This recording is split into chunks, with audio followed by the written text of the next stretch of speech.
Hello, everyone, and welcome to the Koalition.com. I don't know. Anyway, welcome to the Coalition. I'm the entertainment editor, Dana, and I'm here to talk to you about Venom, Let There Be Carnage, or Let There Be Chaos, or Let There Be. I don't know what's really going on because the plots are all over the place and things are not jamming how they were supposed to be jamming. It wasn't given what it thought it was given, but at the same time, what we got was kind of fun. So let's just dive right into this.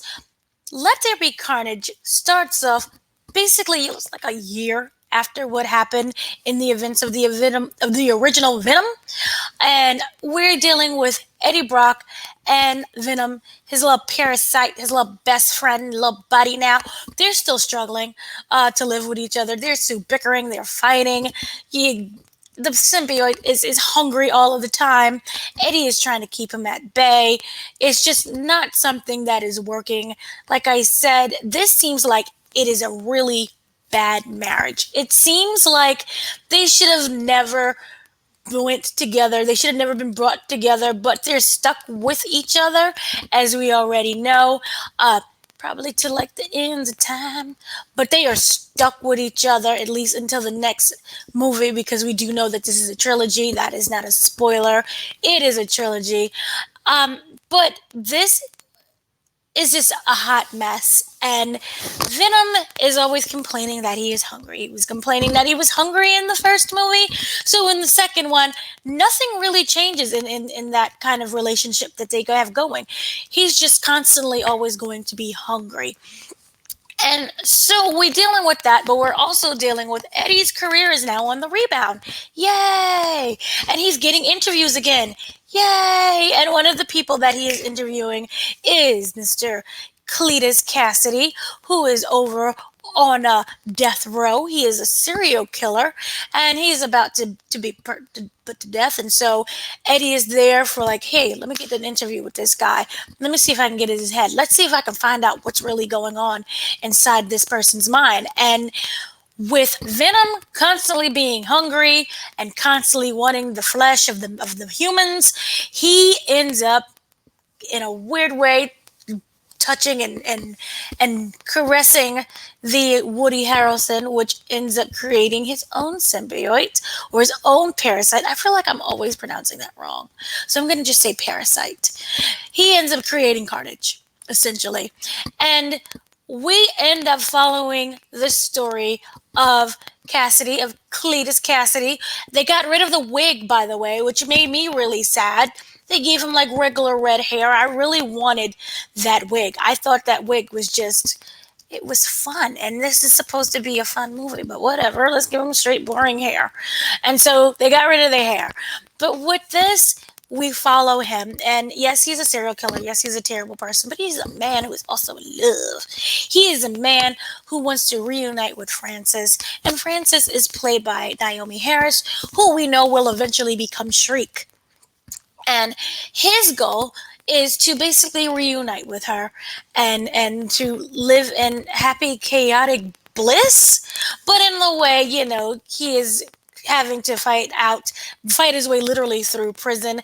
And Carnage wants a piece of Venom. And as history goes, they end up fighting. But a lot of things in between that happens. And I will say the first two acts is literally what we've seen already in Venom. I thought that coming into this movie, that because they have the established relationship with Eddie and Venom, and we know what their personalities are like, and we know that they don't really get along, that we would move forward from that, and that we would, create a more cohesive story, something that, is much different. But instead, I guess they went with the concept of if it ain't broke, don't fix it, because that's kind of what they do.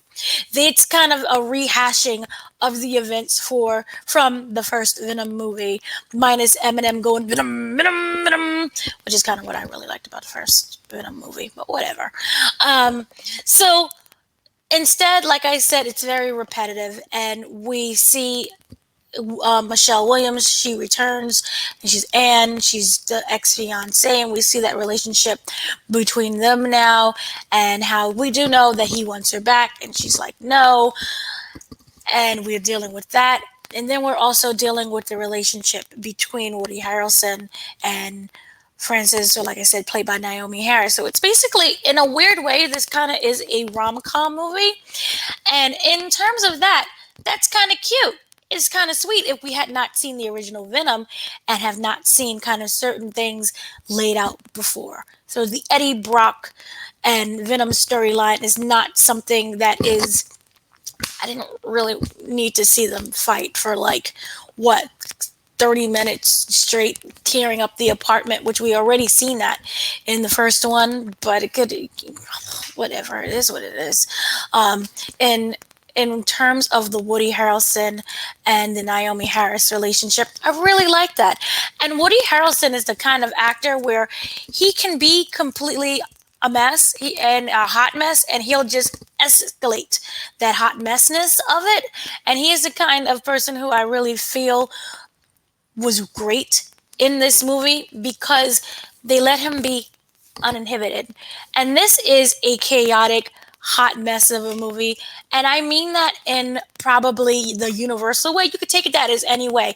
You could take that as hot mess of this is this terrible, or hot mess of this is this fun, or this is just, garbage juice. But this ended up being garbage juice, but really fun in the sense of I want this to continue, but please do not write another script like this again. Please make we all know it's going to be a trilogy, so make Venom 3 refreshing and new and not repetitive.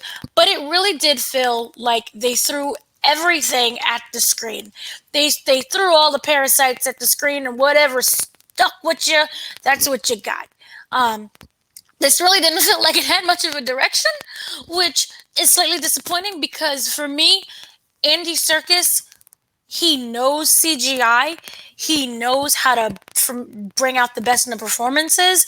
We know his history going all the way back with the Lord of the Rings and what he's able to do as just an actor dealing with CGI. And I think that, because of that, we kind of know what he could expect from his actors. And we do know what he's able to do as a director because he did the Jungle Book. He did the CGI version of the Jungle Book, which to me was absolutely superb. I want another one. It was so much fun. But this one really felt like they filmed an original movie, like they filmed a movie, but hacked it to death and did not have a plan on how they wanted this to be edited. This felt like something that was, like I said, thrown together, and the pieces that didn't stick and fell at the wayside was left at the wayside. And as a result of that, you end up with a movie that is kind of incomprehensible. Things don't really make sense. There are scenes where you know that there was a conversation had, but it was cut out, and therefore, as a result, you don't really know what's going on. There are points where that's a plot. Let's go down road A, but sorry. Instead, we never revisit road A. We get sidetracked with a lot of other things. And as a result, there are so many different plot holes that you can say it's frustrating as a viewer. It's frustrating when you're trying to get invested in this movie and there are things that we never revisit again. There are characters where I'm like, I think we just had this conversation and we're never following up. And so in returns of that is just, it made me really disappointed.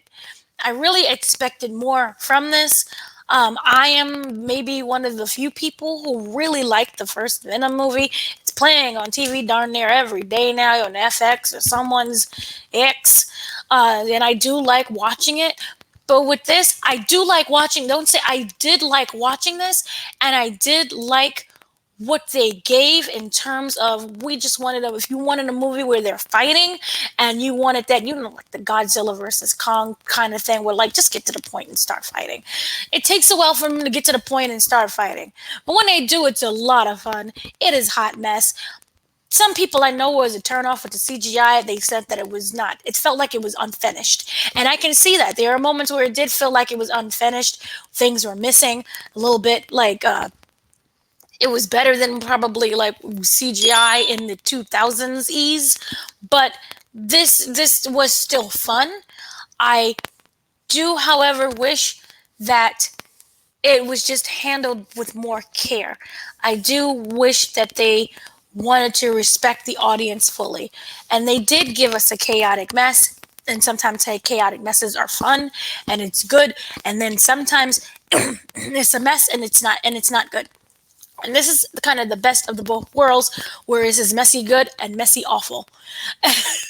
And I just wish that they just gave more and they cared a little bit more. But in terms of the actual acting, in terms of the performances, you know, Tom Hardy, I really loved. I loved him in the first one, and there's really no difference in this one. He looks like complete garbage juice in this one as well as he did in the first one. There is no moment where like he starts getting his life together, he starts getting in shape, he maybe starts drinking some water once, or I don't know, bathing. But no, we never get there. And that is kind of what I love about the Eddie Brock character. He is a literal mess. He shows it, he wears it, he probably smells it. He's a mess. And that is what separates him from, say, other superhero people. And you know, superheroes, he's not a superhero, he's not really an anti-hero, he's just someone who exists with, you know, a parasite attached to him. And that is kind of the unique aspect about Eddie Brock himself.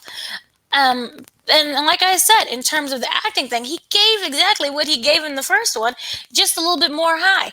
And high in the sense of like, this is more high strung. This is a bit more over the top. So his performances are a little bit more over the top. I like the Eddie voice. I know people said that it sounded a little off, but I kind of like what they did. It doesn't sound exactly like it did in the first movie, but you still get the point of the, not the Eddie voice, I'm sorry, I meant the Venom voice. You do get the same that you kind of got in the first one. And also, like I said, Woody Harrelson, he is kind of born for anything that involves chaos, and this movie suits him very well. He gets to play characters that are completely over the top, and I really like that about him, and it's refreshing with this movie. This movie is the kind of movie where it can go completely over the top and it works. And that's what Woody Harrelson gives. We have Michelle Williams. She's returning. She gave exactly what she. Again, this is like a lot of just repeated performances, and she's really great in this movie as well. She has great chemistry with Tom Hardy, and so I really did like that.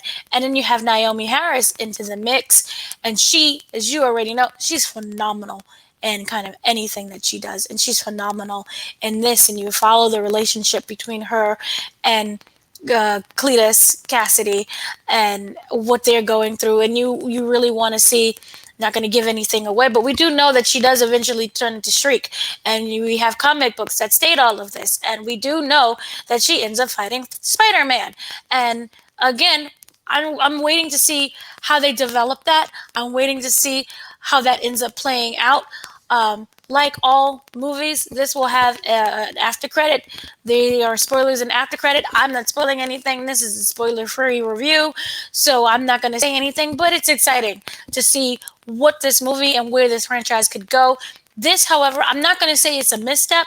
I'm going to say it was like, what the F? Man, what worked, and what didn't work, didn't work. I wish that it kind of could focus a little bit more. I wish that it was more finesse in terms of the script. The script is written also by Tom Hardy. Tom Hardy sat down and he thought about what he was gonna do, and he thought about his character, which is cool. But I wish that not they would allow, but I wish that he could have spread his wings more and be a bit more of an original storyline, or more of a next step. I think he took the concept of what ain't broke, don't fix it, and he ran with it to the point where it's like repetition, and it works well for like the first 10 minutes or so. But if you got to sit through a 90-minute movie with repetition, no, no. So in terms of, my final thoughts, I just want to say that this was a decent movie. It really was. There are moments that are completely fun. Really did enjoy myself. But I think that this is also a movie that I will watch again, but I will watch at home. I will be able to just assess it more. Like I said, there are a lot of fun bits that I do want to rewatch again.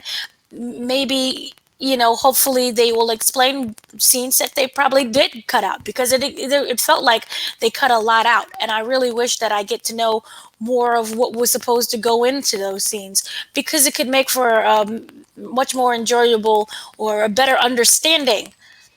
I need that understanding. Find a way for us to communicate. That would be great. Uh, but overall, this was fun. I enjoyed it. I don't want to see it again. Not in the theater. No, I'll see it at home and stream it. If you're someone who's kind of weary about whether or not you want to go to the theater, you're not really missing much with this. So you can skip it and wait for it to come on streaming or the DVDs or someone's service. We do know that it's coming to Netflix next year. So we got that going for us. So you could do that. Have a great day. That's really all of that I can say about Venom Let There Be Carnage. Have a great day. Watch the movie and also form your own opinion about it. So thank you for watching. Like I said again, have a great day, afternoon, evening, whatever time zone you're in, and see you during the next interview or the next review. We have interviews coming up, not with Venom, maybe with Venom. Who knows? But thank you again for watching.